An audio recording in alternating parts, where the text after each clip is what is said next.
Version 11 of Dialux Evo, a major update from Dialux, including some new features. First feature, of course, is you have to log in. So you'll need to create a Dialux ID. And this is the screen you see when you first open the software. We come to the usual starter screen as we've seen before. Let's just open up a project that we've had before. We have some updates to the file settings. So let's have a look at file settings and general settings. You'll notice a completely new user interface here. Most of the data is in fact the same. You can come in and set defaults for reflection factors for ceiling, walls and floors. I'm pretty sure you couldn't do before. You can also set some defaults for height of the working plane for interior and exterior. Storage locations, as before, take note of the one for furniture because that will become useful a little bit later when we talk about saving and loading user-based furniture. In the CAD window, you've got the default settings for text, room names, isolines and value charts. You can now set their color and their default font size. A change in calculation. Now it's important to make sure you select EN12464 grid as standard if you want to work within the standards. And the keyboard settings or the keyboard shortcuts are here. You can't actually change any of these. Perhaps just remember here that you can use Control F1 to bring up these shortcut keys at any point. If we also look at file settings standards, you won't see a huge difference to this screen. You'll see the standards listed on the left hand side. New to this version is EN12464 Part 1 2021, the latest version. That allows you down here to look at modified visual task illuminance and a few other bits and pieces. We've got cylindrical illuminance included in here now, and also take note of some of the usage times for day and night. These are set in the standard and also set in EN15193, the European standard on energy. You can still create copies of these and edit them. Just note when you update the software to version 11, any presets that you created before are deleted. And a shout out to DL, it would be really nice if we created some user utilization profiles that we could keep them, save them, or load them back in, something like that. If we look then at construction, the utilization profile is now displayed clearly here with its section numbers. Don't know if that really helps you unless you're looking at the standard in a document form anyway. If we move down here to facade element, now you have default external Venetian blinds, internal Venetian blinds, or roller blinds. You can still load up catalogs from other suppliers. Those are fairly rare, but this certainly makes it easier for you to do daylight design, including some window blinds. Also note here, if you've got a project set up and you select a window, then within the layer configuration for facade elements, you can choose the type of glazing now.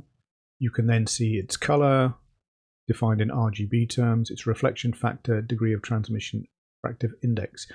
You can't change any of those, but you can choose from this large selection of glass. User defined doesn't appear to do anything. If we come further down to furniture, the same submenus here, but if you use the select tool, you'll notice this user interface is completely changed. We've got all the default shapes up at the top and your last used shapes down below. If you want to create any of these as favorites, you can still click on a little star and it becomes a favorite. That allows you to search for your favorites up here. The object search, so here's ones I've saved earlier. You can show only the objects used in this project. I haven't got any loaded at the moment. And you can come down to the bottom here to import an object or to save an object. So if I happen to like this chair, for instance, I can click Save Object and it takes me to a Save File menu. Actually, there's user furnitures here too, so you should probably set it up to save and load from there. Also worth noting, the tabs have gone from the top. Used to be objects and then favorites and any files. And then there was a Dialux catalog. If you come to more objects, that automatically opens the Dialux catalog. And wow, that's so much faster to open than it was before. I haven't looked through this in detail. I suspect it's the same old catalog as before, though you can import objects into that as well. So let's have a look at light. No changes as far as I can see for most of the icons here until we come down to the new energy demand icon. This allows us to set up energy for the room. Notice I'm in the room view. and I have a sensor placed. Once you place a sensor in the room and you select that sensor, you open up these graphs down the bottom here. That allows you to change some information in terms of energy demand, which is kilowatt hours per annum, or Lenny, which is kilowatt hours per meter squared per annum. You can set up your currency here. I've set mine to the current price per kilowatt hour in the UK and a UK currency unit. Remember, it's a price comparison, so it's important that you put in your price per kilowatt hour and you get that accurate. And if we look at CO2 settings, you can put in your current CO2 kilograms per kilowatt hour for the country you're working in. Coming back to our energy display, if I've got luminaire selected, then I can give the room a utilization profile, and that defines the on and off times, or the use times, which are brought in automatically down here. You can change those if you want. You can also change the absence factor if you happen to know that people will be absent from the room more than 30% of the time. It tells me, yes, I've got a measuring point included. It tells me I have some luminaires selected, and these ones are controlled. If I want to not control them, let's choose these ones over here. You can see I can select them as uncontrolled but on, and I can in fact select just part of them and say, in this case, perhaps they're controlled as well. The controlled luminaires will make a difference to the energy saving. The uncontrolled luminaires, if they're off, save everything. If they're on, they clearly use all the energy. Windows are included in this case, so I do get some daylight possible savings. There is a new calculation button to do an energy calculation or an energy estimation. If I click that now, you'll see I get a slightly different calculation run through. And now I've got my room calculated, and I've got my energy calculation here. You can see now my energy demand for an uncontrolled space in this case is 1.48 kilowatt hours. And if I use the controls, I drop that down to 927. I can choose this little grey line here and move to any day and any month of the year, and I can see what my savings are. It gives me a profile through the day. The blue line is the achieved artificial lighting in lux with dimming. So at the start here, between 8 and 9 o'clock, I've got all my lights on effectively, giving me over 600 lux from artificial lighting. I've got the orange line in terms of light coming in, estimate of giving me about 100 lux here. As I go into the day and I reach sort of 1 o'clock in the afternoon, now I've got over 500 lux daylight. Therefore my artificial lighting has dropped down to less than 3. Come through to the afternoon. In this case, because of the orientation of the room, the daylight is higher in the afternoon, about 5 o'clock. So what I'm seeing here is over 1,000 lux daylight by the windows for most of my lighting that's on the controlled circuit is switched down. So it's important to be able to do a little bit of daylight design and recognize which luminaires you need to control for daylight and which are not controlled for daylight. You can click this little button over here to save this into your documentation. So this might be one specific example you want. You'll get a summary in documentation, and any of these time points that you saved, once you've saved them, you can just click on them and view their results, and those pages will come out in the document too. So the energy setup is the major improvement that Dial have put into the update version 11. Let's drop down to emergency. Remember, I'm on lighting here.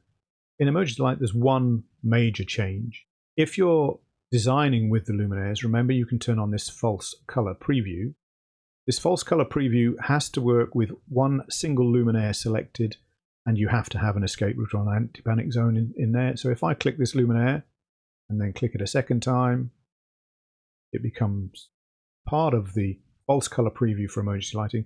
These colors here are set by these color bars down on the left, not by the display color bars at the bottom here. Now previously in emergency lighting, it would only show luminaires on the screen and up to a maximum of 10 luminaires. So if I move this off screen, you'll see that the color shading changes as that luminaire on the far right disappears off screen.